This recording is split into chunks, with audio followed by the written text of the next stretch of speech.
हम्म।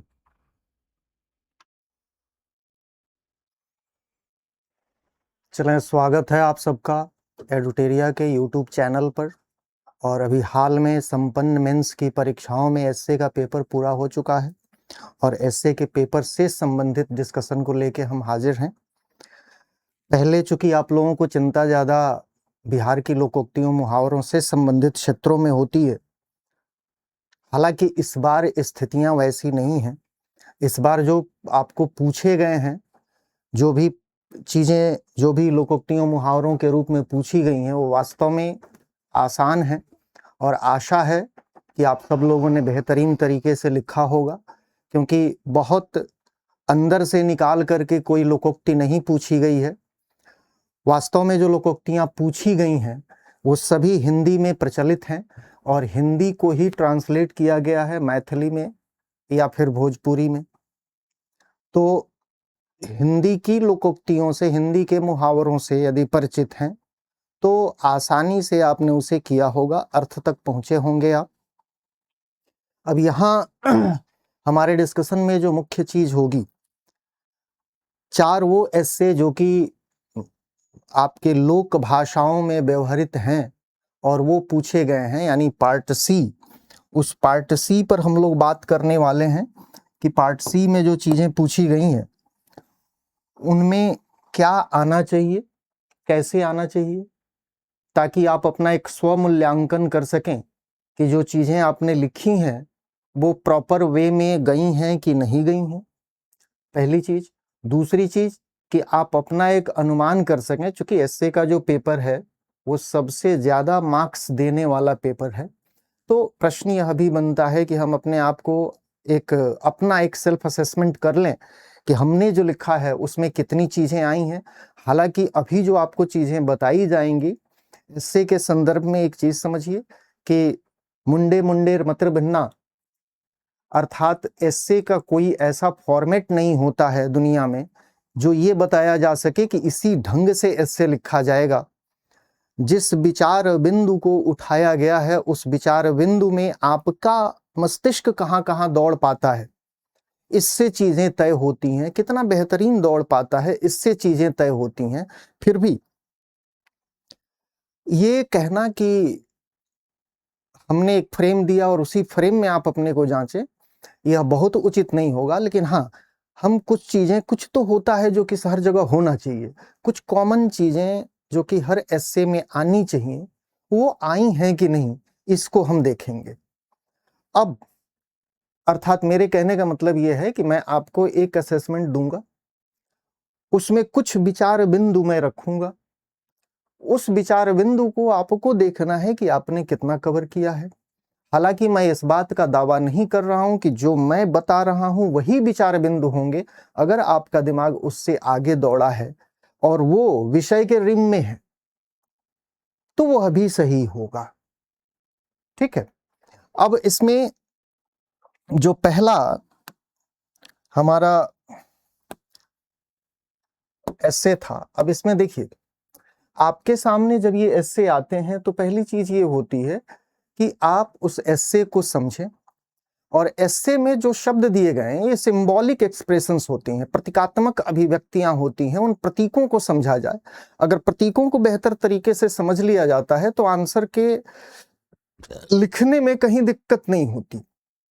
जैसे एग्जाम्पल के तौर पर आपका जो पहला एग्जाम्पल है, पहला जो प्रश्न है, बंदर के जानत अही अदरक के स्वाद, हिंदी में इसे कहते हैं कि बंदर क्या जाने अदरक का स्वाद। तो इसमें बंदर का अपना एक अर्थ है, अदरक का अपना एक अर्थ है और स्वाद का अपना एक अर्थ है। अगर इस अर्थ को हमने कायदे से खोल लिया, डिकोड कर लिया, तो फिर हमारा आंसर उसी के हिसाब से चलता चला जाएगा। दिक्कत वहीं होगी जहां डिकोडिंग कायदे से नहीं होगी, क्योंकि ये सभी कुछ सिंबॉलिक्स होती हैं। तो यहां पर समझें कि जब हम कहते हैं, या ये आपका जो ये मुहावरा है, बेसिकली ये मुहावरा ये कहता है कि बंदर की जानत अही अदरक के स्वाद, मतलब बंदर इसमें क्या है, अदरक क्या है और स्वाद क्या है, इन 3 चीजों का अर्थ समझ लें तो हमारा ऐसे हो जाता है।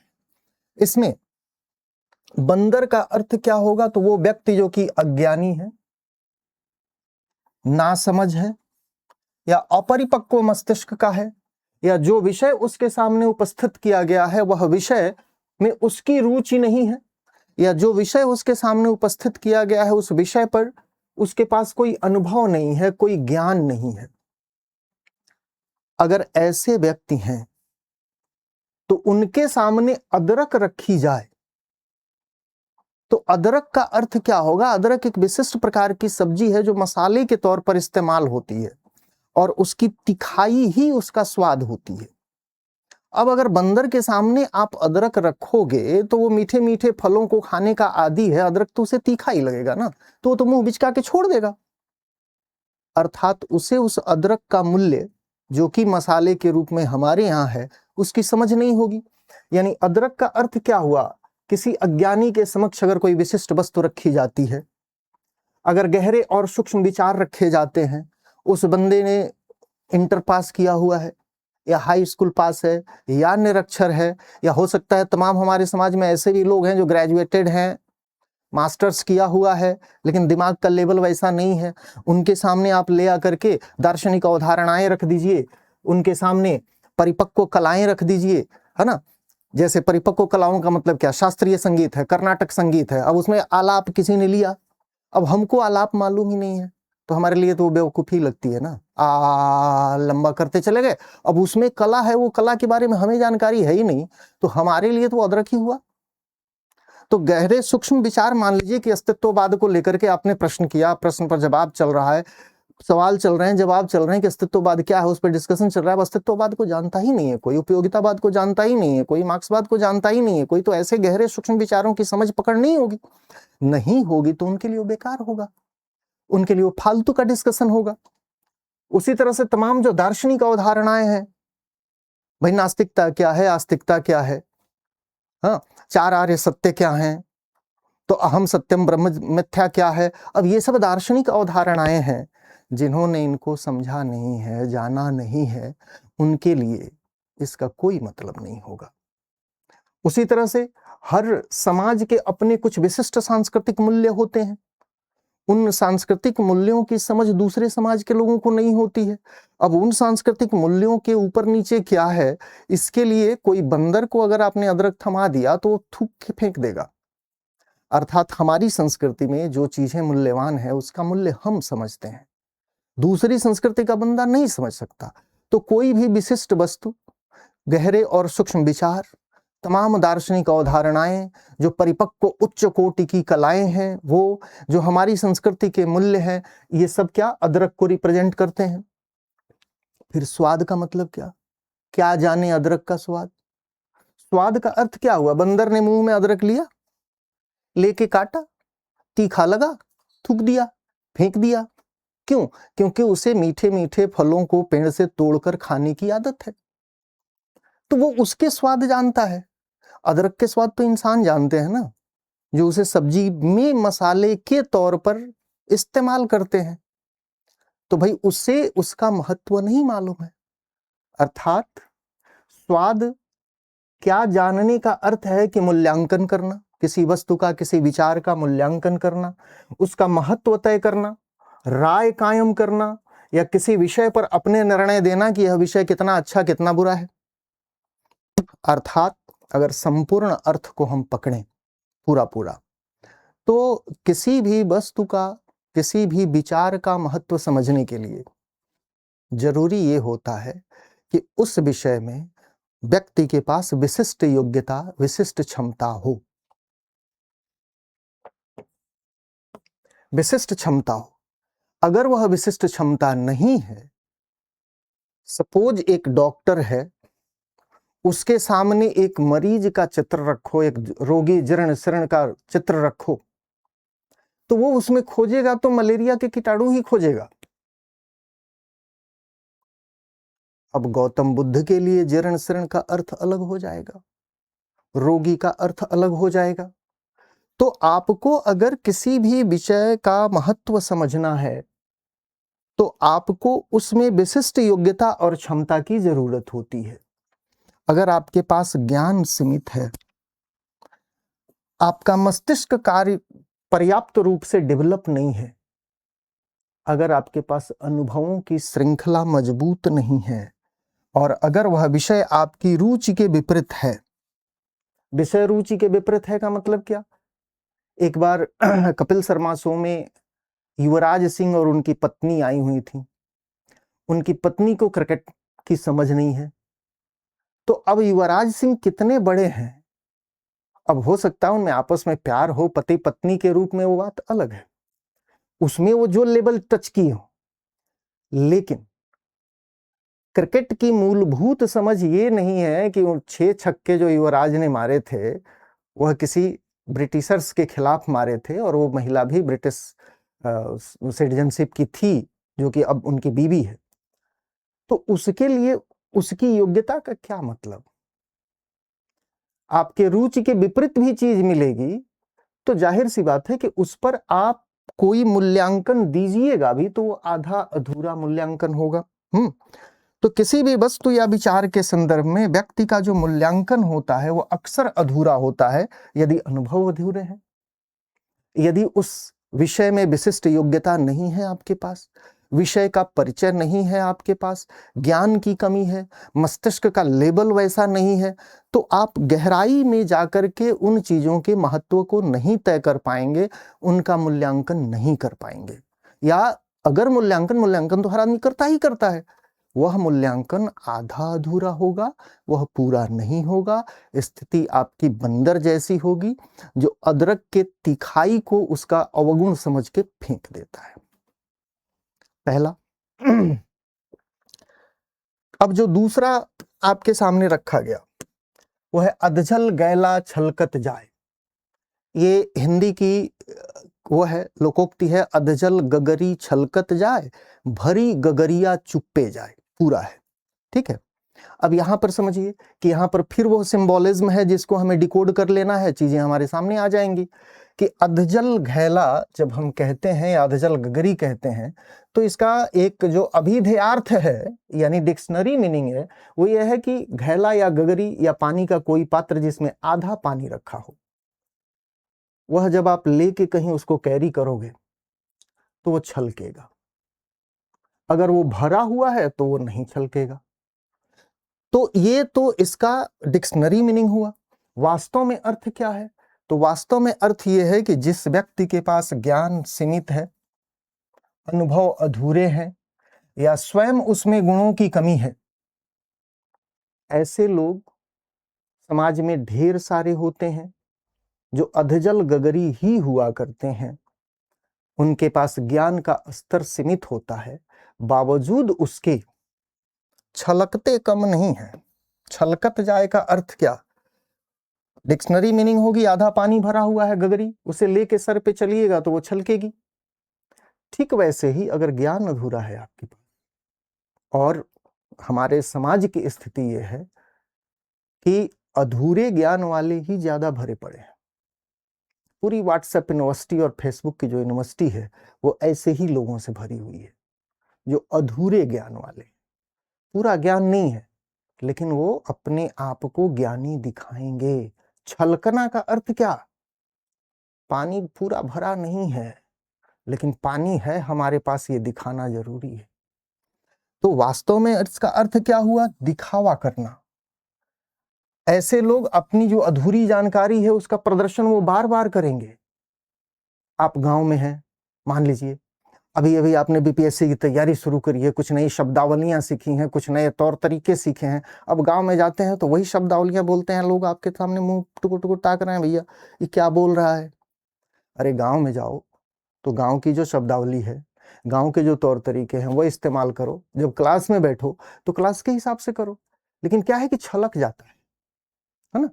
2-4 सीखा हुआ है तो दिखाना होता है कि हमने ये भी सीखा है, तो उस सीखने को आप दिखा रहे होते हो। अर्थात अधूरी जानकारी का प्रदर्शन करके स्वयं को विद्वान सिद्ध करने की कोशिश करना, ऐसा हमारे समाज में अक्सर होता है, अक्सर होता है। देखिए समाज में 2-3 अगर हम ज्ञान के आधार पे समाज को बांटें तो एक सेक्शन ऐसा है जिसे हम अज्ञानी कह सकते हैं।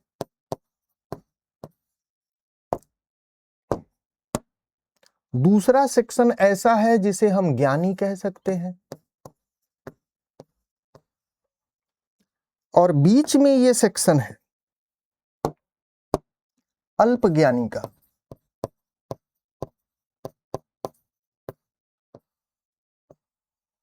ये जो अल्प ज्ञानी लोग हैं ना, इधर होते हैं ना इधर होते हैं।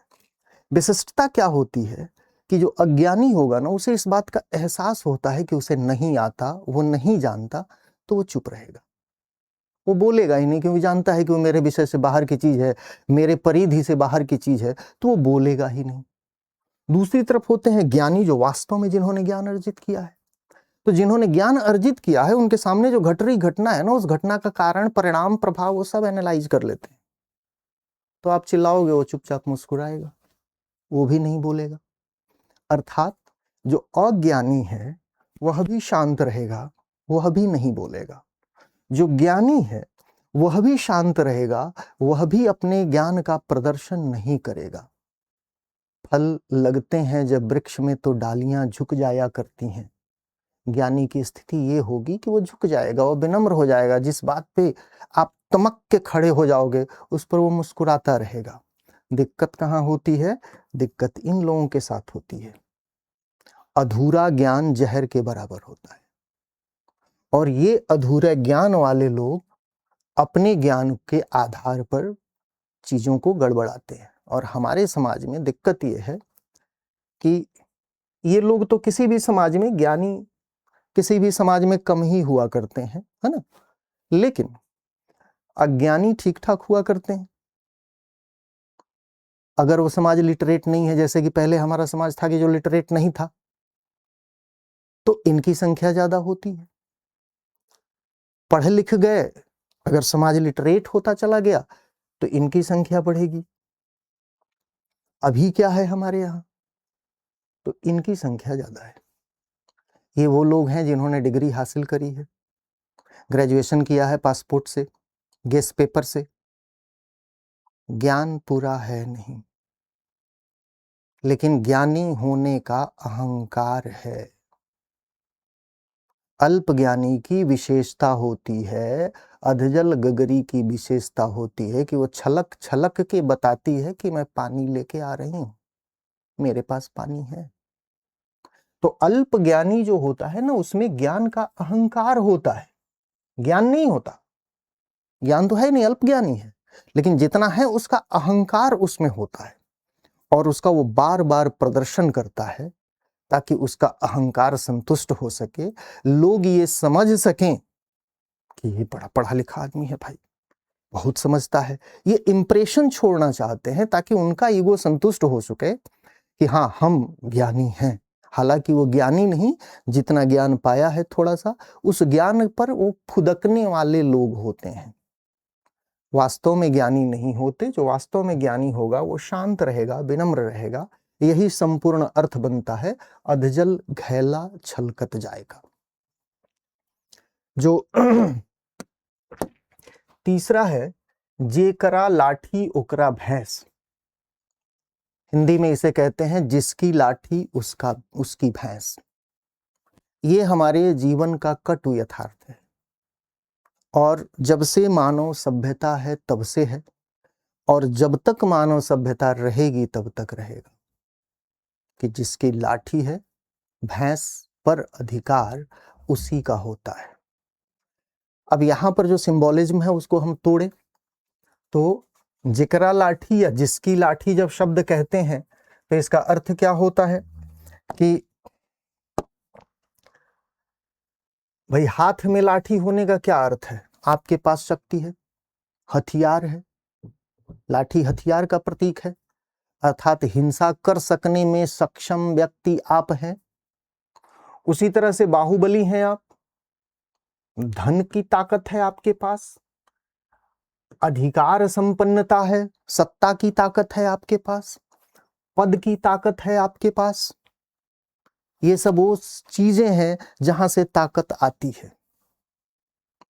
आपके पास शक्ति होना, आपके पास हथियार होना, आपके पास पैसा होना, आपके पास सत्ता होना, आपके पास पद होना, इन सब चीजों से आपके पास पावर्स आती हैं। और जब आती हैं तो पावर का दुरुपयोग ही ज्यादा होता है, सदुपयोग कम होता है, क्योंकि पावर को सब लोग संभाल नहीं पाते।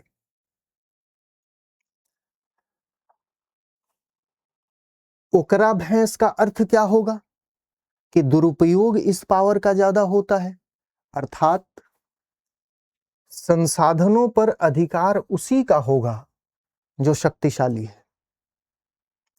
कमजोर के लिए ये दुनिया नहीं है। गीता कहती है वीर भोग्या वसुंधरा। डार्विन कहते हैं survival of the fittest. Fittest he survive करता है। कमजोरों के लिए धरती नहीं है, वीरों के लिए ये धरती है। शक्तिशाली हो तो आपको आपके संसाधनों पर अधिकार मिलेगा, क्योंकि अपनी शक्ति के बल पे तुम ले सकते हो। यही नहीं, न्याय का वैसे कोई मतलब नहीं होता जब आपके हाथ में शक्ति होती है। तो आप देखते हो भारत में बड़े बड़े लोगों के लिए हाई कोर्ट के दरवाजे, आज एप्लीकेशन दायर हुआ, कल सुनवाई हो जाती है। हम आप जैसे लोग हाई कोर्ट सुप्रीम कोर्ट जाएं तो 3 महीने बाद की डेट मिलती है। ये न्याय को अपने पक्ष में मोड़ लेने की ताकत, संसाधनों पर कब्जा कर लेने की ताकत, और अपने अनैतिक कर्मों को भी नैतिक सिद्ध कर देने की ताकत, अपने इलीगल चीजों को भी लीगल सिद्ध कर देने की ताकत, ये सब कुछ जिस तरीके से होती है, जिस तरीके से ये चीजें संपन्न होती हैं, वह तरीका एकमात्र है कि जिसकी लाठी है भैंस उसी की होती है।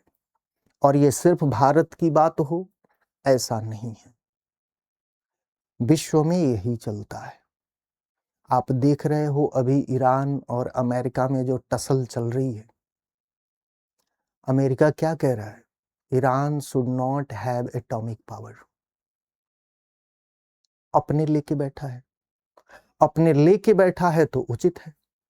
ईरान के पास आ जाएगा तो वो अनुचित हो जाएगा, और वह उसको सिद्ध करने की कोशिश में ईरान को बर्बाद करने पर लगा हुआ है। ऐसे तमाम एग्जाम्पल्स हम अपने समाज में देख सकते हैं, जहां पर यह चीज संपन्न होती हुई दिखती है कि जिसके पास लाठी है भैंस पर कब्जा उसी को मिलता है। पंचायत गई भाड़ में। अर्थात पूर्ण अर्थ जो होगा वो ये होगा कि जिसके हाथ में सत्ता और शक्ति है, संसाधनों पर वही कब्जा करता है और न्याय को अपने पक्ष में मोड़ लेता है। इसी चीज को तुलसीदास ने कहा है, समर्थ को नहीं दोष गोसाई। सामर्थ्यवान व्यक्ति के ऊपर कोई दोष नहीं लगता, समर्थ को नहीं दोष गोसाई। यह जीवन का कटु यथार्थ है, और जब से मानव सभ्यता है तब से ये यथार्थ है, और आगे भी रहेगा ही, क्योंकि शक्ति का बोलबाला रहेगा। ये मूल अर्थ है इसका। जो चौथा पूछा गया है वो है अकेला चना भाड़ ना फोड़ सकेला। हिंदी में कहेंगे अकेला चना भाड़ नहीं फोड़ सकता। अब इसमें अकेला चना क्या और भाड़ फोड़ना क्या? तो पहले थोड़ा सा संदर्भ को समझ लें। संदर्भ क्या है कि गांवों में पहले शाम के समय भूजा खाने की प्रथा रही थी। अब धीरे धीरे वो प्रथाएं खत्म हो गई। तो भूजा को भूजने के लिए गांवों में 2-3 जगहें होती थीं। पर्टिकुलर एक गौड़ प्रजाति जाति के लोग होते थे, जिनके यहाँ उसके एक सामूहिक चूल्हे बनाए जाते थे। जो मिट्टी के चूल्हे होते थे, उसमें मिट्टी का बर्तन ही लगाया जाता था। 3-4 इधर चूल्हे, 3-4 इधर चूल्हे, और गांव की जो लड़कियां हैं वो जाती थी, भूजा भूज के ले आती थी। उसके बदले में उसे कुछ, मतलब जो जो चूल्हा चला रही होती महिला थी या पुरुष था, उसको कुछ उसका टैक्स देना पड़ता था, कुछ उसी में से निकाल के देना पड़ता था। यह परंपरा पहले थी। अब वो चीजें खत्म हो गई हैं, लेकिन पहले थी। यानी वो एक ऐसा चूल्हा था जिसमें इधर से पात्र लगा है, इधर से पात्र लगा है, इधर से पात्र लगा है, ऐसे, है ना। इस साइड से भी ऐसे पात्र लगा है।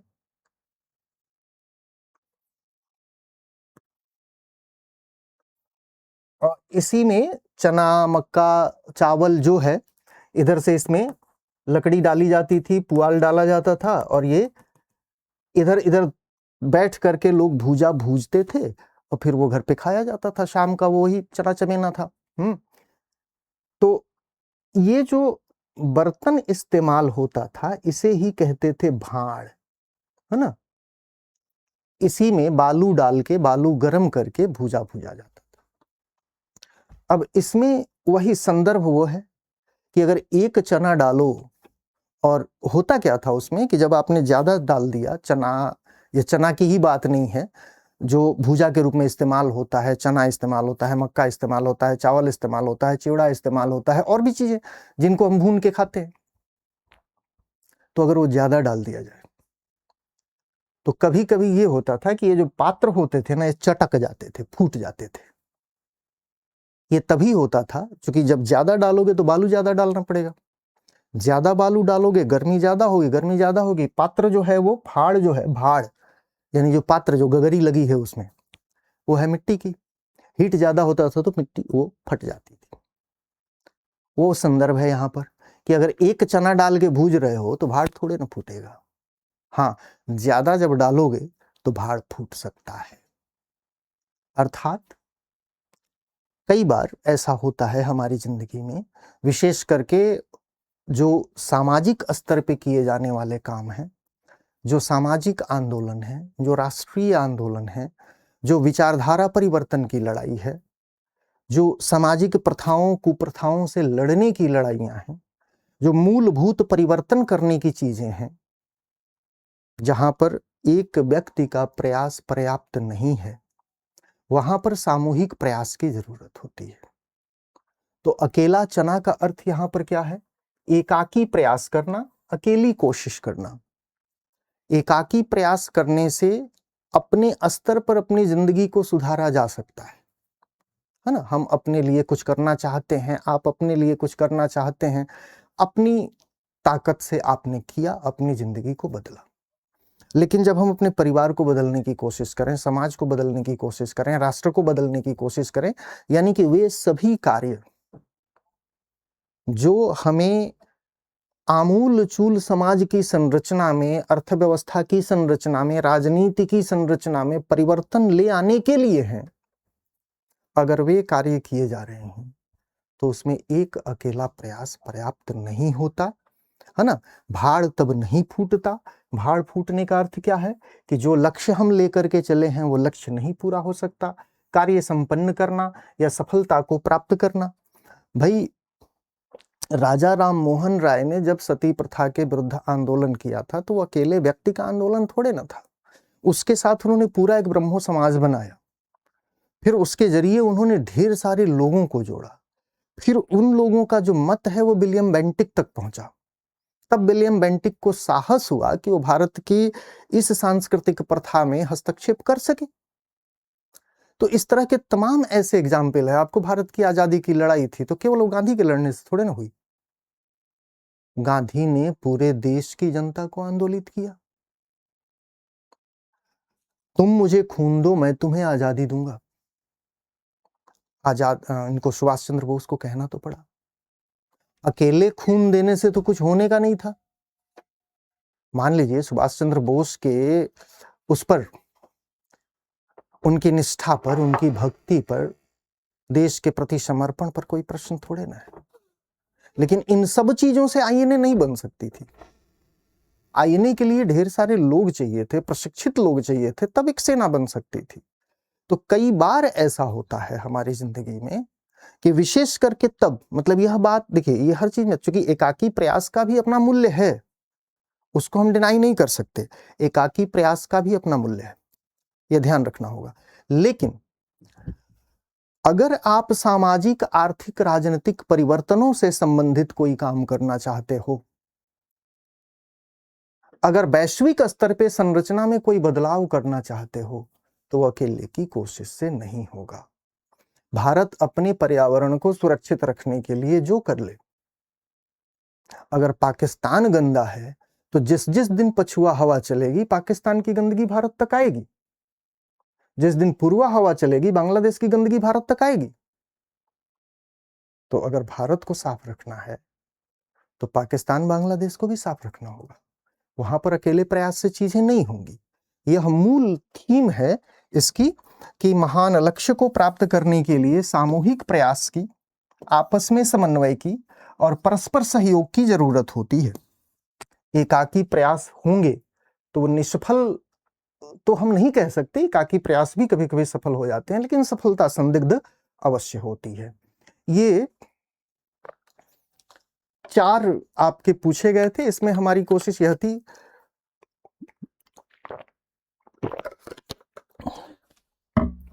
कि इनके मूल अर्थ जो है, सेंट्रल आइडिया, उस सेंट्रल आइडिया को हम समझ लें। अब सेंट्रल आइडिया को समझने के बाद से कुछ बेसिक चीजें समझनी है, क्योंकि एक एक का अलग अलग करके दे पाना संभव नहीं है।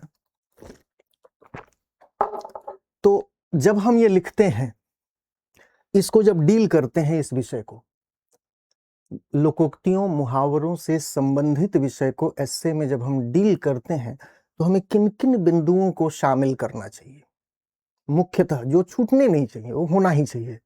बाकी मैंने शुरू में ही कहा कि आपका दिमाग संबंधित विचार से किन किन चीजों को, दुनिया के किन किन चीजों को जोड़ लेता है, ये आप पर डिपेंड करता है।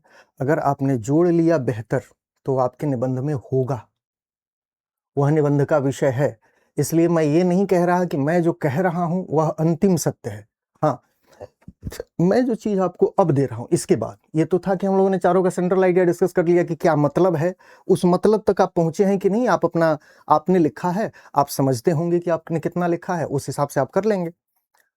क्या लिखना था इन चारों में, या इन चारों में नहीं, आगे जो चारों आए आते रहे, उसका स्ट्रक्चर हमारा कैसा जाना चाहिए। शॉर्ट व्यू लेते हैं उस पर। तो ध्यान दें कि एक पार्ट तो आपका इंट्रो का होगा, इस पर हम कोई बात नहीं कर रहे। लास्ट जो पार्ट आपका होगा वो कंक्लूजन का होगा, इस पर भी हम बात नहीं कर रहे। बॉडी पार्ट, ये जो पार्ट है, जो बॉडी है, इस बॉडी में क्या चीजें आनी चाहिए अगर जब हम लोकोक्तियों मुहावरों को डील कर रहे हैं। तो ये आप कोशिश करें कि इसको, मतलब वीडियो आप देखें तो उसको सेव कर लें, या घर पे देख रहे हैं तो इसको उतार के कहीं नोट कर लें कि जब भी हम इस विषय को डील कर रहे हैं तो इतनी चीज तो आनी ही चाहिए। बाकी आप जो जो चाहे जोड़ सकते हो, मैं उसे रोक नहीं रहा, लेकिन इतनी चीज आनी चाहिए। कितनी में क्या क्या? तो पहली चीज कि संदर्भ से जोड़ना।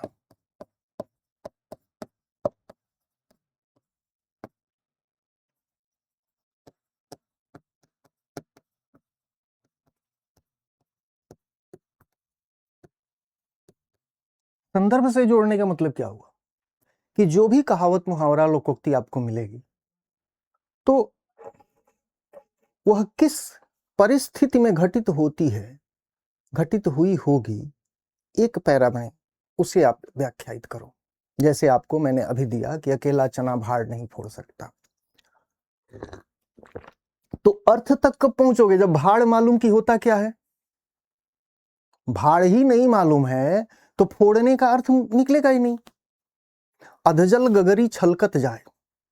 अब आजकल तो अधजल गगरियां छलकती हैं क्या भाई? आपके घरों में मोटर लगा हुआ है, ऊपर आपका सिंटेक्स का टैंक लगा हुआ है, टैप खोलते हो, पानी आता है, तो गगरियां तो छलकती ही नहीं है।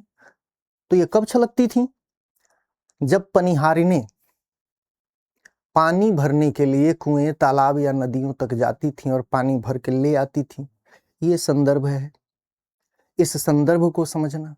बंदर के जाने अदरक के स्वाद, तो बंदर कहाँ क्या खाता है इसकी समझ होगी, तब अदरक से डिफरेंशिएशन होगा। अर्थात ये जो संदर्भ है ना, यही अर्थ की परत खोलता है।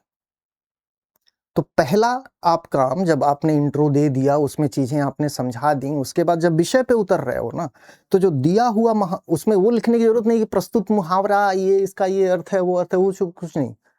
सीधे संदर्भ उसका दो कि वो किस संदर्भ में अधजल गगरी छलकती कब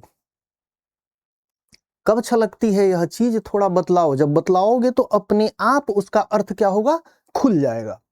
उस संदर्भ को कनेक्ट करो।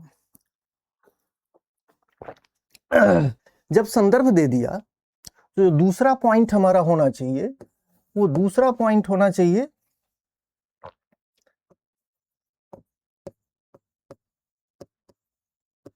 मुख्यार्थ का विस्तार।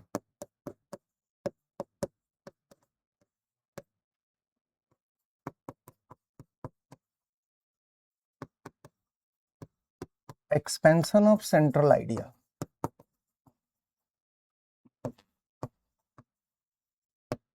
अभी चारों के हम मुख्यार्थ पे गए हैं, है ना, कि मुख्य अर्थ क्या है चारों का। चारों का मुख्य अर्थ इसलिए हमने पहले समझा क्योंकि यही चीज हमको बाद में समझानी थी। मुख्य अर्थ जिसका भी ले लो, अधजल गगरी छलकत जाए, मुख्य अर्थ क्या है, अज्ञानी व्यक्ति अपने ज्ञान का दिखावा करता है, मुख्य अर्थ ये है। अब इस मुख्य अर्थ को हमें विस्तारित करना है, और यहीं पर दिक्कत आती है बच्चों को, क्योंकि मीनिंग तो लगभग क्लियर हो जाती है, अब विस्तारित कैसे करें।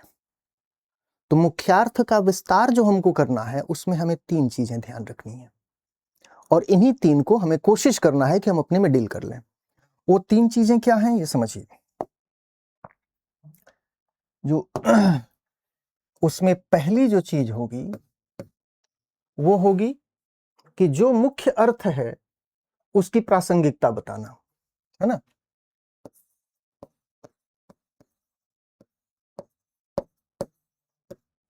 मुख्य अर्थ की प्रासंगिकता बताना।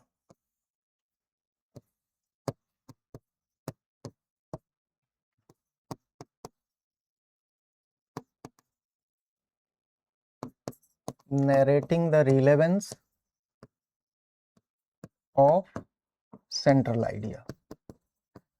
ये वाला काम मतलब हम लोगों को जितना अनुभव है बच्चों की कॉपी देखने के बाद से, ये वाला काम लगभग हर आदमी कर रहा है। मुख्य अर्थ की प्रासंगिकता बताने का अर्थ क्या है कि अल्पज्ञानी व्यक्ति जो होता है, उसी को ले लें। अल्पज्ञानी व्यक्ति अहंकार का दिखावा करता है, ज्ञान का दिखावा करता है। अब ये जीवन के जिन जिन क्षेत्रों में यह बात लागू होती है, अधजल गगरी छलकती जाती है, ये जीवन के जिन जिन क्षेत्रों में, व्यक्ति के स्तर पे, परिवार के स्तर पे, समाज के स्तर पे, राजनीति के स्तर पे, अर्थव्यवस्था के स्तर पे, पर्यावरण पारिस्थितिकी के स्तर पे, जहां जहां लागू होता है उसके एग्जाम्पल्स, और उस एग्जाम्पल्स के हिसाब से उसको नरेट कर दो कि हाँ यह जो बात कही गई है वह सही है। ठीक, मुख्य अर्थ की प्रासंगिकता बताना। जब ये प्रासंगिकता बता लो, उसके बाद अगला काम क्या करना होगा, ध्यान दें कि मुख्य अर्थ की प्रासंगिकता बताने के बाद से यहीं पर रुक जाते हैं बच्चे। इसके बाद 2 चीज और बतानी, और यही चीज मतलब अक्सर गड़बड़ होती है कि जो चीज आपने बताई कि हाँ ये होता है, अधजल गगरी छलकती है, आपने अलग अलग एग्जाम्पल से, जीवन के अलग अलग एग्जाम्पल से सिद्ध कर दिया कि छलकती है। अगला प्रश्न, क्यों छलकती है, यानी कारण स्पष्ट करना। जो भी घटना, जो भी विचार है, उस विचार का कोई कारण होता है। अधजल गगरी छलकती है तो क्यों छलकती है, बंदर क्यों अदरक का स्वाद नहीं समझ सकता, कारण तो होगा कुछ, वह कारण स्पष्ट करना। Explain the reasons. कारण स्पष्ट करिए, पहले बता दीजिए, है ना, कि ये चीज होती है, फिर कारण स्पष्ट करिए कि क्यों होती है, और तीसरी चीज जो कि होनी ही चाहिए कि यह चीज होती है तो क्या होता है। यानी जो चीज होती है, अधजल गगरी छलकती है, तो छलकने से क्या होता है, क्या परिणाम आते हैं, क्या रिजल्ट्स आते हैं, समाज में किस तरह की चीजें होती हैं, किस तरह की प्रतिक्रियाएं आती हैं। अर्थात प्रभाव विश्लेषण जो है, उसका प्रभाव विश्लेषण करना।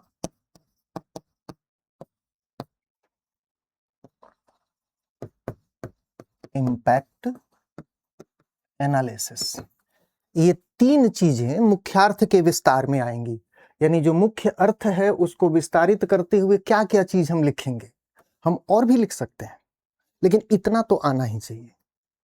मुख्य अर्थ की प्रासंगिकता बताओ, फिर उसके कारण स्पष्ट करो, फिर उसका प्रभाव विश्लेषण करो।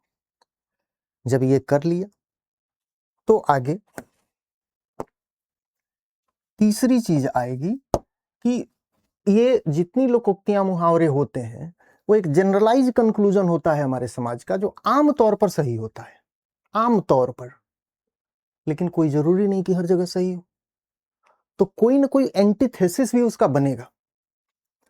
तो आपने यहां पे थेसिस को एक्सप्लेन किया, तो उसका कोई एंटीथेसिस भी बनेगा। वो एंटीथेसिस लिख दो। हमें जो लिखना है उसमें हमारे बॉडी का 75% पार्ट इस पे जाना चाहिए, तो 25% पार्ट हमारे एंटीथेसिस पर जाना चाहिए। बंदर क्या जाने अदरक का स्वाद कह दिया, और यह सही भी है कि उसको स्वाद नहीं मालूम, लेकिन वो बंदर ही ना है। ऐसा थोड़े ना कहा गया कि आदमी नहीं जानता है, या फिर बंदर ने अदरक नहीं चखा, चखवाओ तो हो सकता है कि उसको वो भी बता दे स्वाद क्या होता है।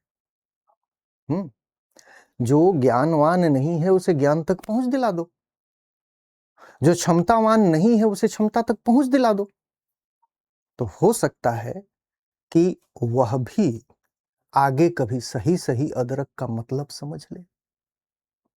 यानी उसी तरह से अधजल गगरी छलकती जाती है, ठीक है, छलकती है तो ये बताती है कि मेरे भीतर पानी है। आप अज्ञानी नहीं हैं, आप अल्प ज्ञानी हैं, तो आप ये बताने की कोशिश करते हैं कि ज्ञान है मेरे पास,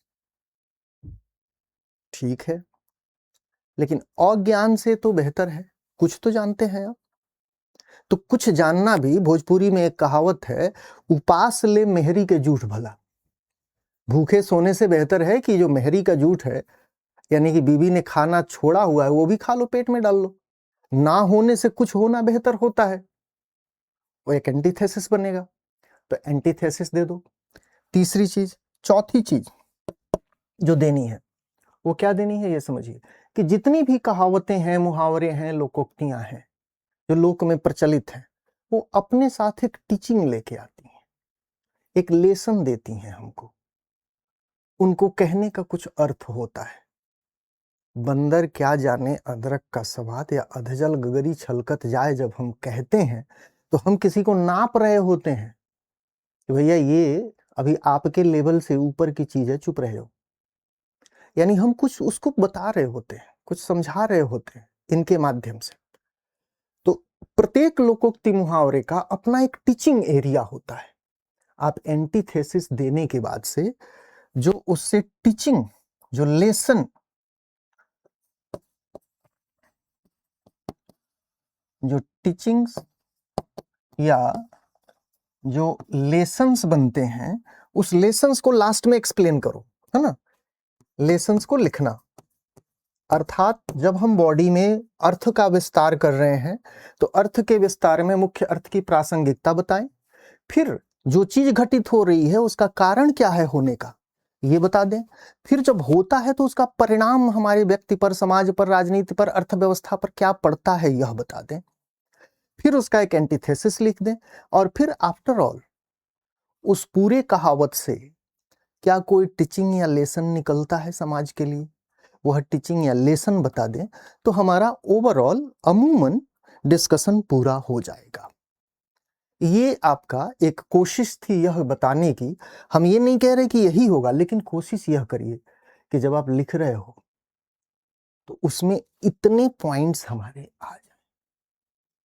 अब आप पर है, आप देखें कि आपने जो लिखा है उसमें यह पॉइंट कितने आए हैं, कितने नहीं आए हैं। अगर आपका एक्सप्लेनेशन इस हिसाब से गया तो कोई कारण नहीं बनता कि 60 के ऊपर मामला जाके न टिके, इतना तय है। चलिए आज इतना ही, कल हम फिर से इसका अगला पार्ट ए और पार्ट बी लेकर आएंगे, थोड़ा और एलॉबरेटिव।